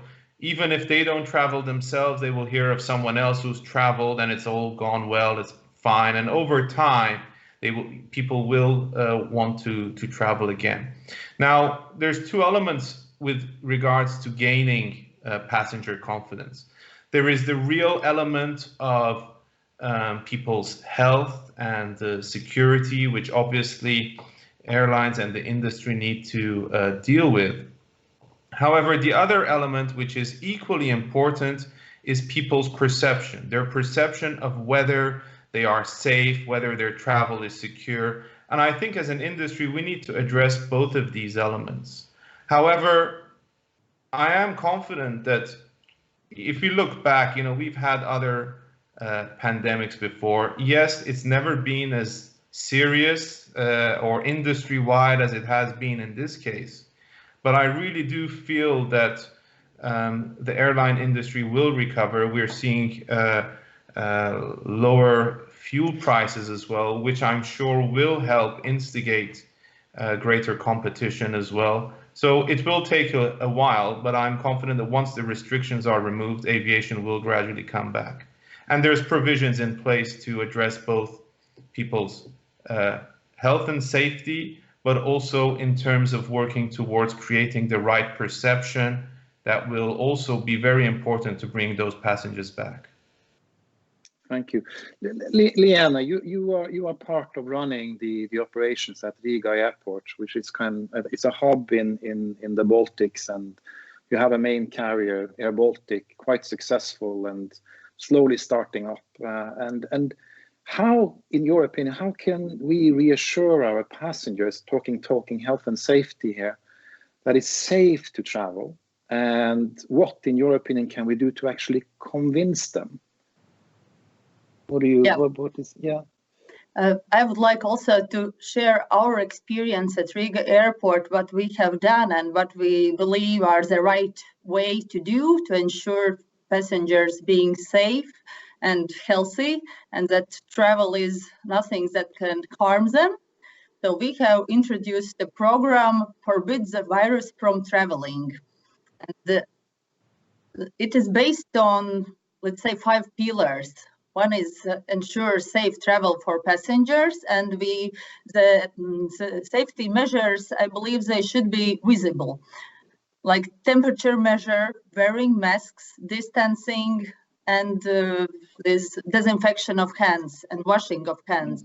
These simple things, but if we remind that, and if we are reminding that these simple things can leave you safe, and the travel then will be safer for you, that will help. And that's number one. Then number 2 is to protect our employees and to make all protective measures to employees that also they feel safe and they can encourage passengers to travel. So, and the third thing is infrastructure and disinfection, distancing as much as possible. That's actually the new reality, but we have implemented, and I believe for some time it will be like new normal, as it's called now, and we will follow to this. That's both in the airport terminal and also in the aircraft. So wearing masks, disinfection, yeah, that's the reality. And regarding people being afraid of travel, good to us that usually people do not remember bad things very long time, if nothing bad happens again. So if the infection will go up again somewhere, then it can be bad for us. But if no, then I believe with these safety measures, these simple things, we can renew our passenger flows in a couple of years. Oh, thank you. And for Daniel, if I may call you Daniel, I mean, you just won a big tender in India, you know, with the Noida airport, which is a huge undertaking. And taking into consideration I'm not going to talk financial here, because you can always talk about, you know, the model has changed and so on. But looking at physical distancing, infrastructure in general, specifically terminals, do you see that this requires what we have experienced or what we are experiencing? Do you see that we need to redesign, or will you redesign, let's say, the design of the terminal based upon a new passenger flow? Do you need to maybe even change your business model for operating the terminal based upon what we are experiencing right now? I would, if I want to give a short answer to you, I would say no, but that would be too short of an answer. So I think it's a bit early to really, first of all, assess for how long will we have to look at these short-term measures. I mean, we cannot forget that this airport that you mentioned in Delhi, Noida, will be only operational in 2024. So that's 4 years down the line. And I would say it's very difficult to predict what's happening. What we have seen and what we will surely do is what all other airports are also doing, is looking much more into biometric processes.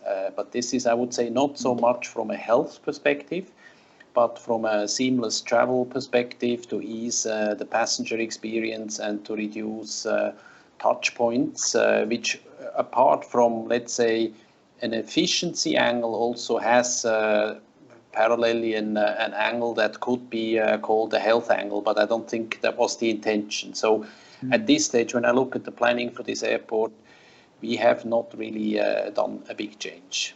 So, but I mean, could be, and what Liene said before, if we have a flashback, if we have additional searches coming up and there is really requirement, we may look into it. But what I would like to sort of state here, I mean, all these measures we're doing now in the airports worldwide, we are looking at the moment at 5 to 10% capacity. And I think we have to be very frank. With full-scale capacity of the airports, it is simply not possible to implement social distancing in the existing infrastructure. It's not possible. We have too many people. That does not work.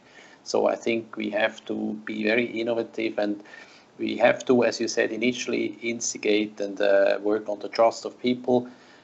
First of all, align the immigration procedure. I would say it's not so much the fear of people of flying, but it's a confusion. It's a big confusion, because in every country you have different procedures. These procedures are not coordinated, and as a passenger, I would also say, let me wait until these guys have sorted out all their procedures, whether I have to go into quarantine or not. I think this is what is bothering us as an industry at the moment. Thank you. But to follow up on that one, you talked about technology. And we see, you know, like tools for, what can I say, managing it could be tools for managing the social distancing in a terminal.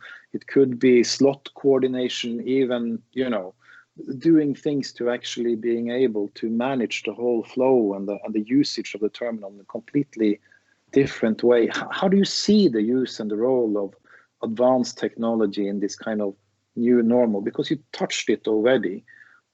Do you see a completely different picture than what we see today, or?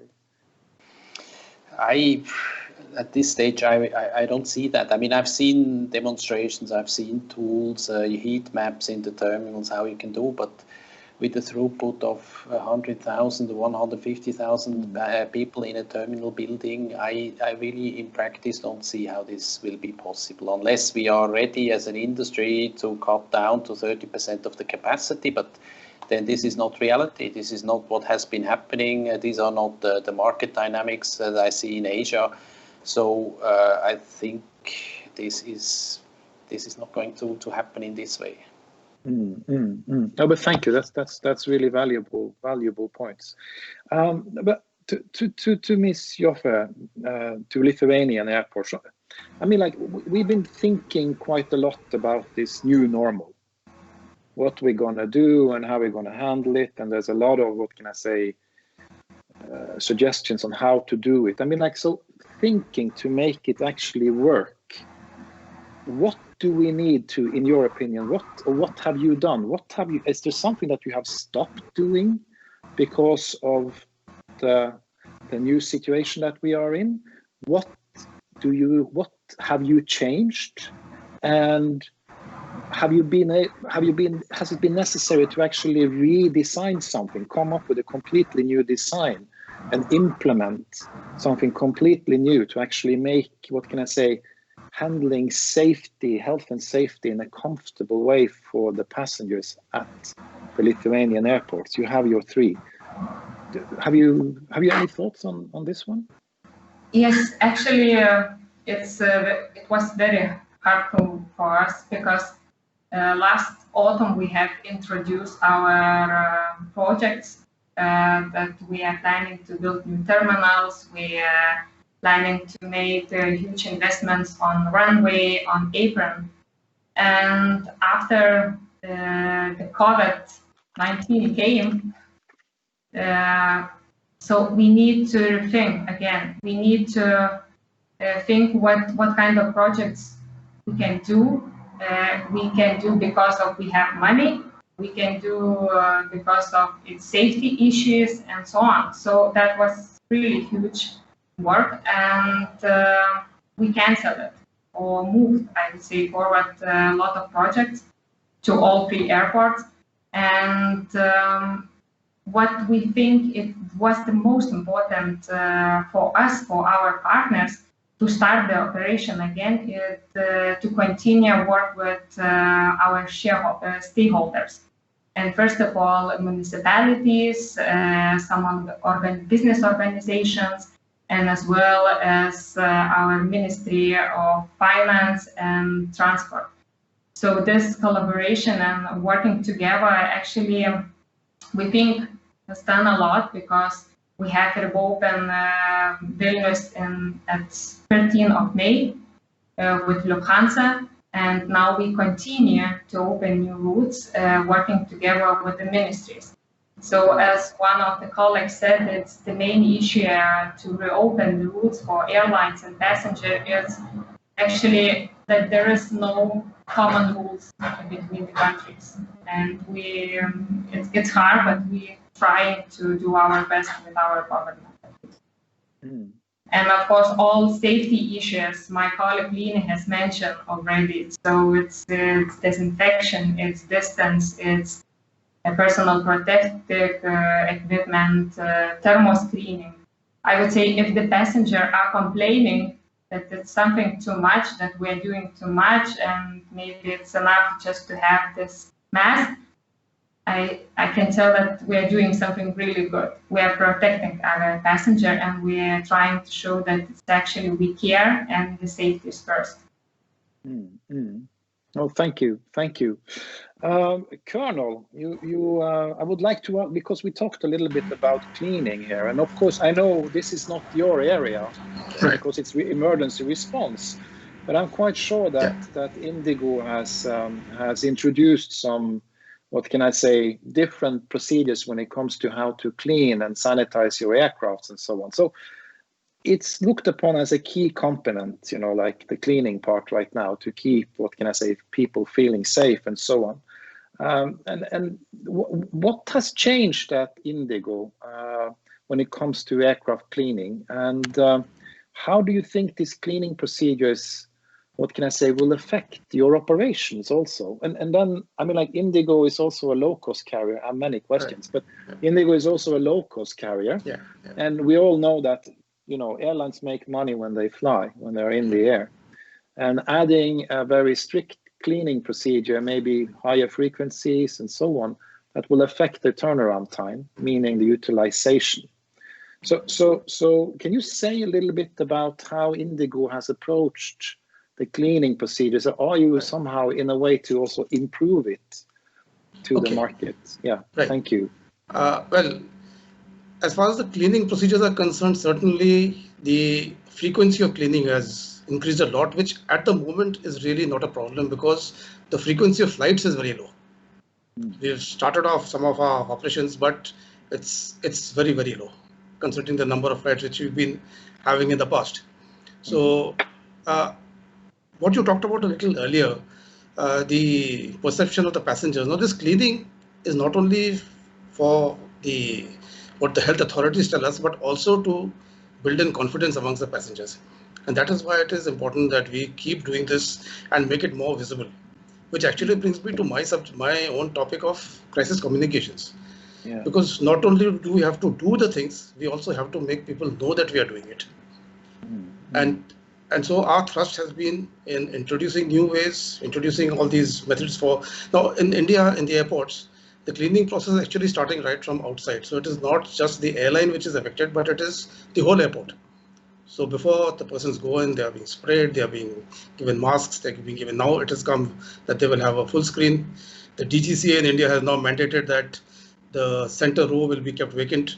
The last 3 rows will be kept vacant. So there are a number of things which have been introduced. What we are trying to show in Indigo is that we are trying to build up the confidence of the passengers that it is safe to fly again.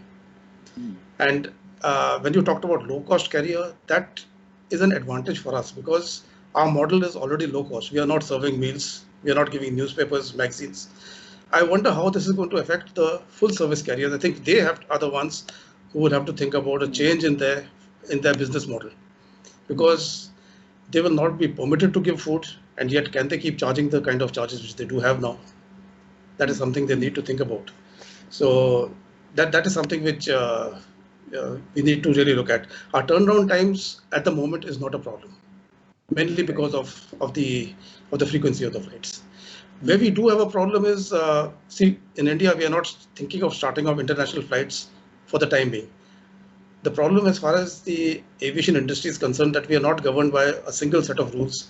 We are governed by rules to the places where we are flying to, where we are flying from. And internationally, of course, we are under international laws, but even within the country, each state is having different regulations. So we do have a problem. And to get things back, to get the customer confidence back, I think is the main thing. And if for that we have to increase the frequency of our cleaning, if we have to give more safety equipment, I think it's worth it, because we need to convey this message. And we have got a nice tagline which Indigo has come up with. The sky will be blue again. That's what we've been talking about all this time. From the day this happened, we said the sky will be blue again. When our first flights took off, we said the skies have become blue again. Yeah, so. It's good. It's very, very good. It's very, very good. I mean, like, but all of these things that we are doing right now, and this kind of is a general question, and I would like anyone to, you know, it adds cost. Yes, we are facing a lot of, you know, it adds cost. There's kind of, for an airport, the operations is kind of placed in different times of the day, so you're not able to optimize your staffings, and you have additional procedures and different measures in place. And for airlines, you have cleaning and other things that needs, and even the revenue parties can also be affected with middle seat blocked or whatnot you have. I mean, like from the cost structure from point of view, are we able to carry it? And should the government pay for it? Should our governments pay for it? Because at the end of the day, this is kind of like maybe a little bit provocative from my point of view. It's like they are the ones that have told us to do a lot of these things. I leave the floor open, and maybe Daniel can start. I saw that you were nodding, so maybe for something. I don't know. Yeah, because the government has got a lot of say in the way the pricing is taking place. For example, they have set limits to how high you can go as far as the tickets are concerned, or what percentage of tickets can be sold at what price. Now, managing within that, plus the restriction of the loads, the number of seats. So what we find currently, the people who are flying are those who were in quarantine and want to go back home. Getting the leisure traveler back is going to be a much bigger challenge. And unless the government support comes in, you see, it is not just the airline. If somebody is going for a pleasure trip, he needs a hotel at the other end. They should be functioning. If he's going on a cruise, the cruise ship should be functioning. But these have all stopped. So we have a huge problem.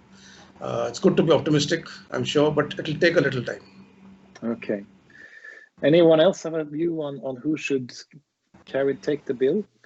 Actually, we have some kind of program in Lithuania from the government side, and I hope it was finally approved yesterday. So in this program, government, they decided to cover some regular costs, like safety costs for equipment when the pandemic started.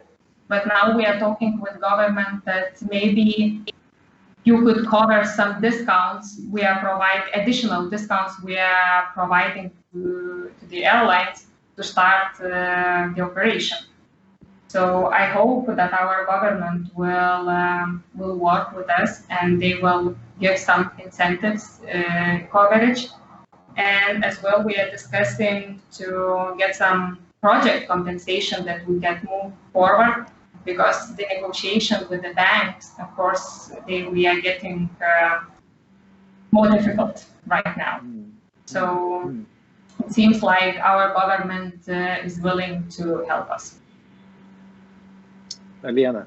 Yeah, if I may add, so in my view, the key word is cooperation, and there should not be like government or airlines or airports or passengers should pay that, but the bill should be shared among all the parties in some way, because all we are interested in safe travel, and something can come from the government side, but it's still a business, and travel is actually the high-class business, and so we cannot ask that our government support that forever, and also some risk should bear the airport itself and passengers and airlines. So cooperation and shared costs, I believe that's what should be done.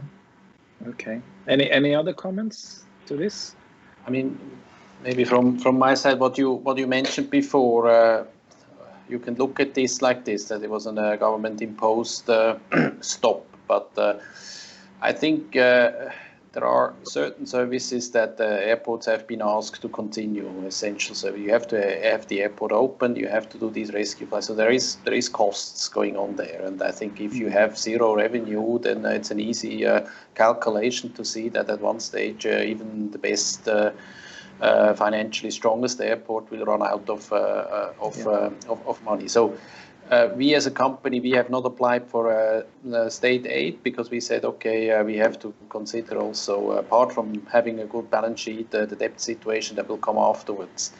When I look more towards the airline side, what is a bit concerning to me is that we don't end up with market distortions, because we have seen in some cases very huge and large sums of subsidy, of support, and in other states where you may not have such a strong national carrier, more low-cost carriers, these state aids were not there, and surely this will have an impact on the competition situation later on, and that is probably the most concerning part of it, apart from the immediate survival of the industry. This is a concern. It has to be, and I agree with Liene, has to be approached in a cooperative approach. I think that's a very, very interesting comment that you have there. Professor, do you want to say a little bit about this? And also, what about cash and borrowing? You know, borrowing money, the government borrows you money, or if they give you cash. Can you also maybe touch on that one if you have an opinion on that issue? Well, again, as Daniel was suggesting, there hasn't been really a uniform approach to supporting the industry, right? And therefore there are situations where cash is handed to the industry in order to support it, to keep it going. Governments realize the central importance that aviation has to the economy, and in other cases, this has been provided in terms of a loan, which means that those industry agents who receive that cash, then they will have to pay it back at some point in the future. The point that I would like to add is Daniel's comment that currently at lower capacity than these measures of social distancing, for example, are possible. However, going forward, then certainly it will be impossible to maintain these, both within the airport perimeter, within the aircraft cabin. And so it's important to recognize that as the quantity of passengers increases, there will be some other elements that will come into play as well. The fear that passengers will feel flying under these current situations mean that you will have a lot of nervous passengers as well. And nervous passengers mean that the likelihood of having disruptive behavior, whether it's in the airport terminal or whether on board, that will increase as well. Now, in the past, you would have people who would intervene to try and calm things down. But nowadays, with COVID, people are going to keep their distances. And so the risk of disruptive behavior is quite high. But on the other hand, some of these things that we see coming about, these innovative, if I can say, ideas in terms of creating a contactless travel experiences, these are in fact things that will hopefully stay in the industry. These will create greater efficiencies. They will create seamless travel experiences.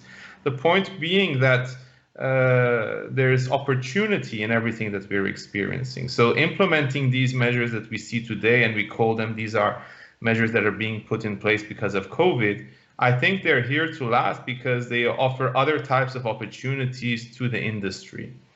And I saw today, for example, a new product which uses ultraviolet lighting to disinfect the cabin. It's a machine that you put on board, and it has different elements to it. You take it down the aisle of the aircraft, and maybe in just half an hour or so, you disinfect the whole aircraft in quite an easy way. So there's a lot of innovation that is coming out of this experience, and I think it will present opportunities for the different stakeholders.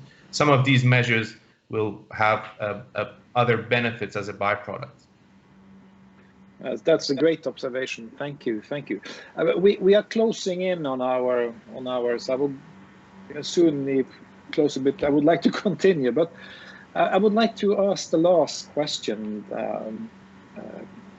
for the day, for this event, and that is like, are there any winners, and who are the losers of this crisis? Let me be kind of that black and white thinking here. I'm thinking a little bit here like, okay, hub airports, regional airports, legacy carriers, flag carriers, national carriers. Who do you, with what you see in the market, in the landscape today, how do you see who can benefit or who will come out on the other side a little bit stronger, even if it's tough time for some? And who will actually maybe go out of business? Any comments on that one?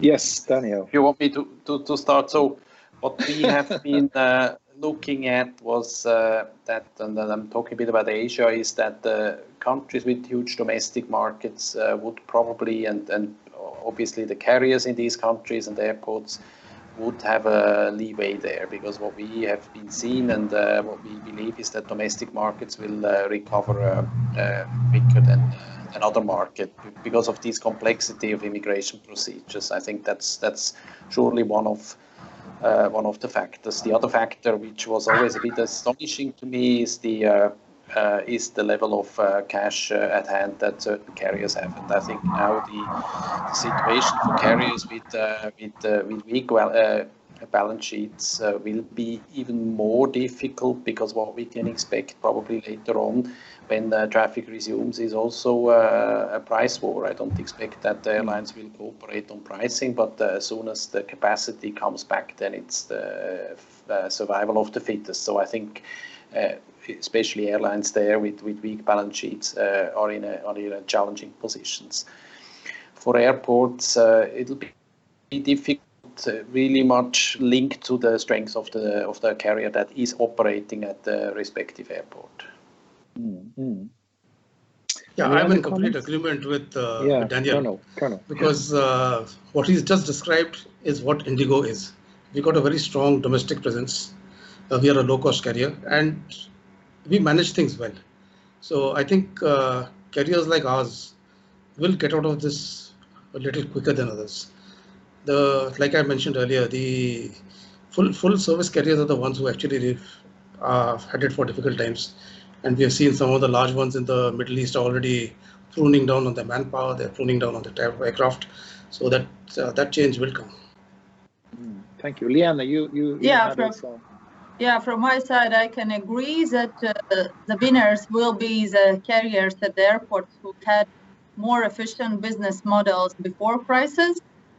And also this support from the state, that also is something. If there will be support, that will give some bonuses to the carriers and the airport who will receive that. And those who had some efficiency and cash issues already before crisis are the most in the risk group. From the airport, I believe hub airports will resume traffic quicker than regional airports. That's also like that. But as Professor also mentioned, I totally agree that we all are a bit winners, that more creative and innovative solutions and processes could be implemented through such situation as we have right now. So, and that's a good thing. Yeah, no, that's true. Thank you. It's a new normal. It's just like, but that's one thing to close before. It's like, do you see that the passenger mix will change at your airports and in your airline? You see the passenger mix, the segments. You talked about the leisure, the business, and also how do you see that this will affect the non-aeronautical revenues? Because that's really an important cash flow stream for the airports, at least. How do you have any thoughts on that one? Do you see the passenger mix changing over the next 12 to 24? And then how will that affect the I know it's difficult questions, but it's difficult question from my point of view. The passenger will not change very quickly, and the pattern will stay more or less the same. The business VFR segment, they will travel, and also leisure segment probably that will recover slower than other segments, but it will recover. And the impact on non-aviation revenue, if the passengers will be flying, they will buy and eat something at airports. I believe that will not change very much. That actually is changing already because of other issues like e-commerce and things like that, but not because of this COVID crisis. I totally agree with Lina, because we just made an analysis for 1 month, May, for the commercial revenue in Vilnius Airport, and the price per passenger is actually absolutely the same as it was before the COVID-19. So the behavior at airports in regards of all duty-free shops, we believe will be the same. It could be some changes on cafes and other services at airports. But talking about the passenger flow, we have quite different segments in all other 3 airports. So, and we do believe that, first of all, it will be the biggest recovery on the routes with the immigration, because this is quite a big passenger flow at all our airports. So at the moment, there's immigration mainly. Thank you. Any last comments from anyone? I think in the current outlook, one of the sectors that is recovering much more quickly is business aviation. And you see the data already showing that business traffic is growing much more quickly than commercial traffic. And certainly, if ever there was an opportunity for people to justify traveling on a business jet, then this is certainly one. And I do think that that people will be more prone to using these services, businesses, individuals, etc. And then also on the business side, this experience of working remotely and from home has demonstrated that it is possible to do quite a lot of meetings and work via electronic means. And so you don't need to necessarily travel as much as maybe you used to in the past. Now, this, of course, does not preclude the need for business travel, but however, these questions will be posed, I think, going forward. One thing that you can't do is enjoy the beach or the mountains or a holiday resort via Zoom, right, or Skype. So those people will definitely continue to seek air travel to get to their destination. And obviously cargo aviation, which in these times has played a central role in terms of supporting supporting the response to COVID-19. So these are, I think, some of the winners currently. But as I said, aviation has played a central role in the evolution of the economy, of businesses, and I'm sure that it will make a recovery hopefully sooner than later.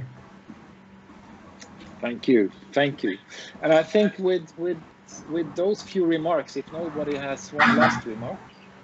Johnny, I've got one point. Please, a little word of caution from my field. The moment flying recommenced, the first thing we had in our region was a crash of the Pakistan International Airways aircraft on the 22nd of May. And this led to a lot of speculation among the uneducated that probably these aircraft were not being maintained during this period of mothballing, and that is why this crash has taken place. So this is something which we need to be very, very cautious and careful about to make sure that such incidents do not occur and they do not lead to further deterioration of the public's confidence in flying. That's my 2 penny worth. Yeah, no, but that's a true answer from a true emergency responsible. So thank you so much, Colonel. That's really important to remember. Make sure that whatever we put the mothball away, we keep it maintained so we can operate it as 100% as soon as we start using it again. So, but I think with those few remarks, and thank you so much for the discussion that we had today. I think, like, for you guys who is watching, I mean, like, you think and maybe hope that things will basically go back to the way that they were. I think that the answer that you've gotten today is that they will not. There will be a changed world out there. So, and it's better to kind of work with that future and that reality, and then think about how to make it work. Thank you so much for being here today, and thank you to the panelists. I really enjoyed having this discussion today, and thank you so much for participating. And for the viewers, thank you so much for listening in today. Thank you. Thank you. Thank you.